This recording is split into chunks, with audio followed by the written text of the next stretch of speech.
बोल रहे थान सिंह न्याय नहीं कर रहा है, तो मैं क्या न्याय, बाकी नेता मर गए क्या समाज में? मैं एक ही नेता हूं राजपूत समाज में।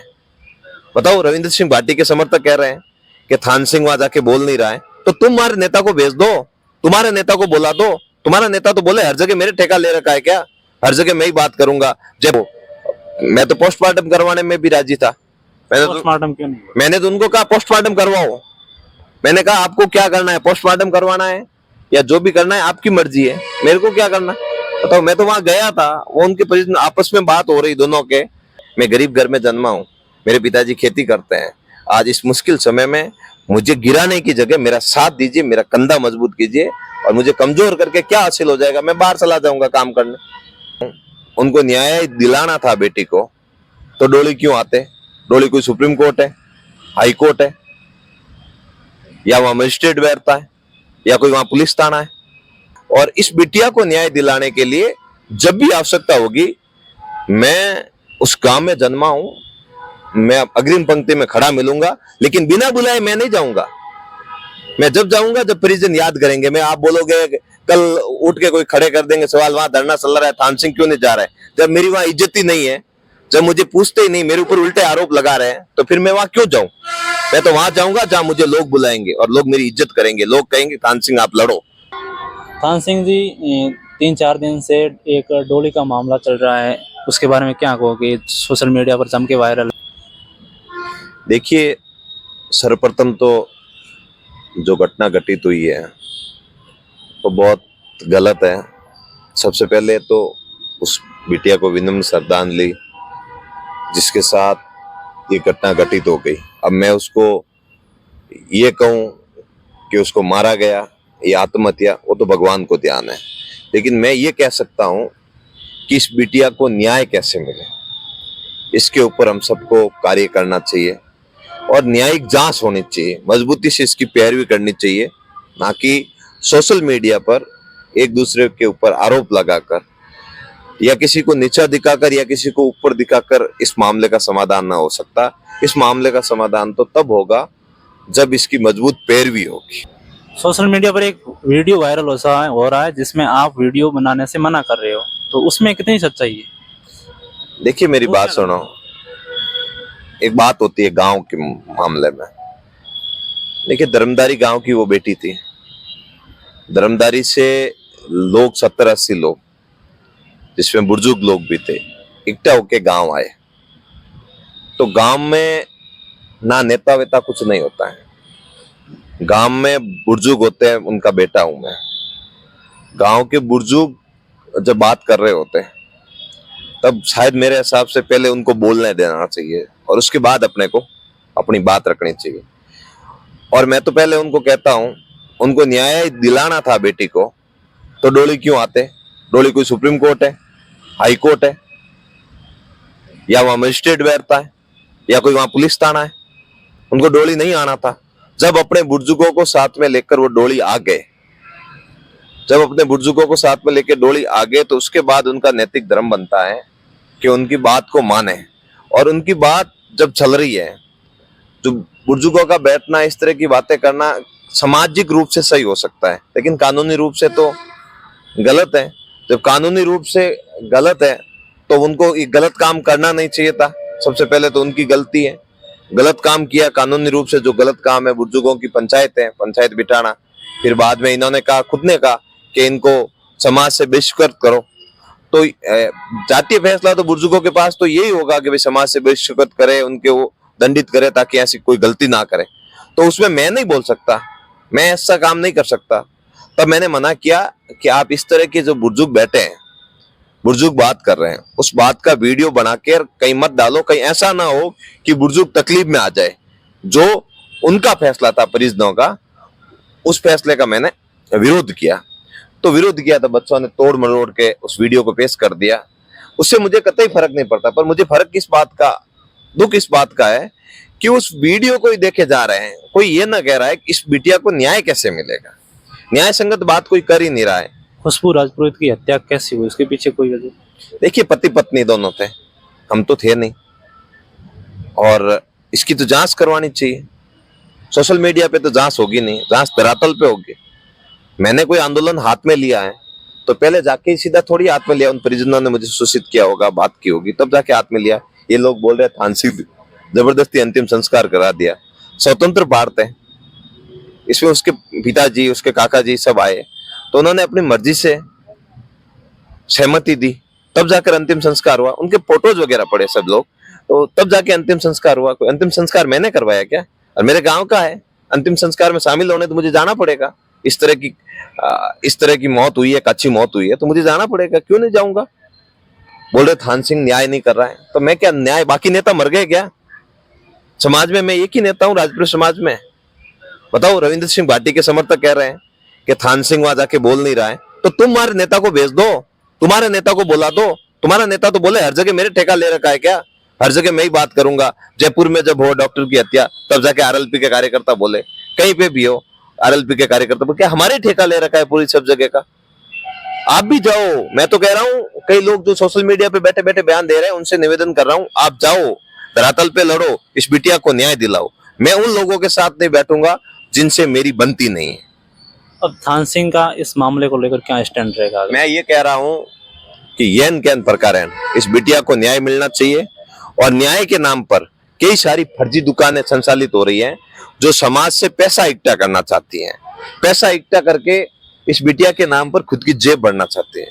तो मैं उनसे निवेदन करता हूं कि इस तरह के लोगों को फालतू का पैसा ना दे। अगर इस बिटिया के न्याय के लिए जरूरत होगी, तो मैं युवाओं से निवेदन करता हूं कि हमारी टीम की ओर से पूरी मदद की जाएगी और साथ में खड़े रहकर इसको न्याय दिलाएंगे। अगर परिजन कह देते कि हमें ये मामला मंजूर नहीं है, तो मैं तो पोस्टमार्टम करवाने में भी राजी था। पोस्टमार्टम क्यों नहीं? मैंने तो उनको कहा पोस्टमार्टम करवाओ। मैंने कहा आपको क्या करना है, पोस्टमार्टम करवाना है या जो भी करना है आपकी मर्जी है, मेरे को क्या करना। बताओ, मैं तो वहां गया था, वो उनके परिजन आपस में बात हो रही, दोनों के सगे संबंधी, उनकी एक बड़ी बेटी उस घर में और आती है, तो बात हो रही थी, मैंने तो बात का जवाब दिया। मुझे क्या करना बताओ? जब वो राजी है तो मैं फिर बड़ी पंचायती मोल लूं, जब वो दोनों राजी है तो कल कहेंगे नहीं अपनी नेतागिरी चमकाने के लिए बीच में आकर पोस्टमार्टम करवा दिया, धरने पे बैठ गया लेके, तो फिर मुझे तो वही ओरबा था। गांव में लोग इधर चलना शुरू हो जाते कि थान सिंह ने कहा पोस्टमार्टम कराओ, दोनों सगे संबंधी दोनों राजी थे, और फिर जाके थान सिंह ने पूरे का पूरा गेम बिगाड़ दिया। मेरा ये काम नहीं है, मेरा काम है जहाँ सही बात हो उस सही बात का समर्थन करो, सही को सही कहूं, गलत को गलत कहूं। गलत लोगों के साथ मैं कभी नहीं बैठूंगा, सही के साथ हमेशा खड़ा रहूंगा।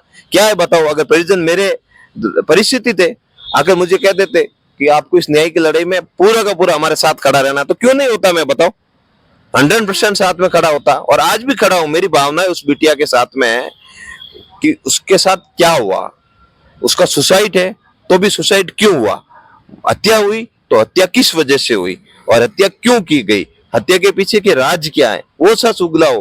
3 दिन सोशल मीडिया पे बयान देते, सोशल मीडिया के बयानवीर 10 लोगों को इकट्ठा तो करो एक बार ले जाकर। सोशल मीडिया पे कुछ नहीं होता है, अगर करना है धरातल पे। हम लोगों ने तो आगे भी जब लड़ाइयां लड़ी है तो धरातल पे हजारों लोगों को इकट्ठा किया है। हम राष्ट्रीय लोकतांत्रिक पार्टी के कार्यकर्ता है, हनुमान बेनीवाल जी के सिपाही है। ये मेरे गांव का मामला था, इसलिए मैं बुजुर्गों के सामने कुछ बोल नहीं सकता था, और अतिथि देवो भव की भावना है, वो मेरे गांव के अंदर आए हुए थे, इसलिए उनकी इज्जत था, उनका मान था, और उनके साथ गलत ना हो जाए। जो बुजुर्ग विश्वास से हमारे गांव में आ गए, जो बुजुर्ग धर्मदारी के थे, वो हमारे गांव में आ गए। धर्मदारी, दौलेरिया और अपने पास में जैतपुर सहित आसपास के 4-5 गांवों के बुजुर्ग थे, तो उनका कहीं ऐसा ना हो कि कल प्रशासन उनके ऊपर मुकदमा दर्ज कर दे कि आप खाप पंचायत लेकर इस तरह का फैसला करने क्यों गए। तो मैंने तो उनके बारे में विचार किया। मुझे पता था इस तरह सही नहीं है, लेकिन बुजुर्गों की बात होती है। ये लोग कभी कहते हैं कि ब्रह्मधाम जाओ, तो ब्रह्मधाम क्या फॉरेस्ट्रिक लेबल लगी हुई है, तो ब्रह्मधाम में तो ऐसे बुजुर्ग ही बैठे होंगे जो आपको फैसला देंगे। सामाजिक पंचायतियों को मैं निवेदन करता हूँ, युवाओं से कभी सोशल मीडिया पे नहीं डालना चाहिए, एक जगह पर बैठकर समाज की बात को अंदर रखना चाहिए। आप राजनीति में तभी परिपक्व होंगे, तभी आपकी बात को कोई सुनेगा, तभी आपके नेताओं की कोई बात को सुनेगा या नेताओं को कोई मजबूत मानेगा, जब सोशल मीडिया पे बेहुदा हरकतें बंद करोगे, अपने नेताओं के बारे में बिना सोचे समझे कुछ भी लिख दोगे, तो कल यही हाल होगा। उन्हें कोई नहीं पूछेगा, नेताओं के पीछे पीछे उनके बैग उठाते फिरो, फिर उनका कोई वजूद नहीं। उनको पता है उनका समाज ही उनके पीछे नहीं है, तो फिर क्यों एसपी उनकी बात को सुनेगा, कलेक्टर उनकी बात को सुनेगा, एसडीएम उनकी बात को सुनेगा? उनकी कोई नेता उनका काम नहीं करेगा। पता है 1 मिनट में इनके वोट इनके बिना मिल जाते। तो मैं तो कहता हूं परिपक्व बनो, एक रहो, नेक रहो, सब ठीक होगा। और इस बिटिया को न्याय दिलाने के लिए जब भी आवश्यकता होगी, मैं उस गांव में जन्मा हूं, मैं अग्रिम पंक्ति में खड़ा मिलूंगा, लेकिन बिना बुलाए मैं नहीं जाऊंगा। मैं जब जाऊंगा जब परिजन याद करेंगे। मैं, आप बोलोगे कल उठ के कोई खड़े कर देंगे सवाल, वहां धरना चल रहा है, थान सिंह क्यों नहीं जा रहा है, जब मेरी वहां इज्जत ही नहीं है, जब मुझे पूछते ही नहीं, मेरे ऊपर उल्टे आरोप लगा रहे हैं, तो फिर मैं वहां क्यों जाऊं? मैं तो वहां जाऊंगा जहां मुझे लोग बुलाएंगे और लोग मेरी इज्जत करेंगे, लोग कहेंगे थान सिंह आप लड़ो, तब जाके लड़ाऊं। आप मुझे बताओ, मैंने कितनी लड़ाइयां लड़ी बाड़मेर जिले में, और कितनी लड़ाइयों का रिजल्ट निकाला मैंने। बाकी लोगों को बताओ, रिले बनाई रवाना, रिले बनाई रवाना, काम क्या करते बताओ? एक आध का भी काम बता दो मुझे बाड़मेर जिले में नेताओं का। मैं लड़ रहा हूं, इसलिए सबको शुभ रहा हूं, और हरमान बेनीवाल जी ने मुझे लड़ना सिखाया, इसलिए उनको मेरे से तकलीफ हो रही है। कैसे भी करके थान सिंह को बदनाम करो, और ये जो गेंद है इनके नजदीकी, मेरे रियल कोई नहीं है अंकल का लड़का, पारिवारिक सदस्य ने, पारिवारिक सदस्य में ये काम हो गया, जो मेरे रिश्तेदार लगते हैं। तो आज इनके ऊपर आरोप लगाओ। अरे भाई, सोना सोना होता है, तुम्हारे कहने से कार थोड़ी आ जाएगा। तुम तो कल कह दोगे कि भजनलाल छोर है, तो भजनलाल छोर के लिए जांच बैठेगी, कमेटी गठित होगी उसके ऊपर, फिर बाद में कल कह दोगे कि इसमें तो भगवान थे ही नहीं, तुम्हारे कहने से कुछ भी थोड़ी हो जाएगा। ये बातें सब गलत है। मैं सभी से निवेदन करता हूँ, युवाओं से, किसी भी बहकावा में नहीं आए, एक रहे, नेक रहे। थान सिंह से अगर किसी को भी शिकायत है तो पर्सनल मेरे से मिलिए, मेरे से सवाल करिए। मैंने बहुत मुश्किल में इस समाज को जगाया है, इस समाज की बात को रखा है, 36 कौम के लोगों के हक और अधिकार की बात की। मेरे पास सुविधाएं नहीं है, मैं गरीब घर में जन्मा हूं, मेरे पिताजी खेती करते हैं। आज इस मुश्किल समय में मुझे गिराने की जगह मेरा साथ दीजिए, मेरा कंधा मजबूत कीजिए, और मुझे कमजोर करके क्या हासिल हो जाएगा? मैं बाहर चला जाऊंगा काम करने, मुझे क्या पड़ी जो मैं पड़ी पंचायतियां करूंगा बताओ? जब इन लोगों को पड़ी नहीं है, इन लोग चाह ही नहीं रहे कि समाज का विकास हो, समाज में लोग आगे बढ़े, तो क्यों लड़ूं मैं? मैं भी चला जाऊंगा बाहर देशवर, अच्छे पैसे कमाऊंगा, और आकर यहाँ 2-5 करोड़ की बोलियां बोल दूंगा। लोग कह देंगे हाँ भामाशाह अच्छा, मान समाज सेवी भामाशाह। लोगों का तो यही काम है। और जो मेरे खिलाफ लिख रहे हैं वो स्थायी लोग हैं जो मेरा विरोध कर रहे हैं। और कौन कर रहा है वो बताओ। जिनको जलन है भाई, समय समय पर रास्ता दिखाया, केओ से प्रधानी छीन ली, केओ से एमपी की जो सीट थी वो छीन ली, और केओ के फर्जी दुकानें थी वो बंद करवा दी। वो लोग ही मेरे खिलाफ बोल रहे हैं, वही मेरे लोगों को उपचार है, और मेरे भोले लोग जिनका हमेशा भारतीय जनता पार्टी ने इस्तेमाल किया, वही लोग मेरे खिलाफ उल्टा सीधा लिख रहे हैं। भाई भाई भाई भाई, जो लिख रहे हैं उनसे निवेदन है, ऐसा मत कीजिए। थान सिंह आपका भाई है, मुश्किल समय में आपके साथ खड़ा मिलेगा। ये कमजोर हो गया तो फिर कोई नहीं आएगा, बाकी सब आपको गिराने में ही लगे हुए। मैं हूं जो कैसे भी करके इन लोगों की आवाज को मजबूत कर रहा हूं। बिल्कुल, ये थे थान सिंह डोली, जिन्होंने साफ शब्दों में कहा है कि जो भी डोली गांव में घटना हुई है खुशबू राजपुरोहित को लेकर, उसके साथ मैं खड़ा हूं। धन्यवाद।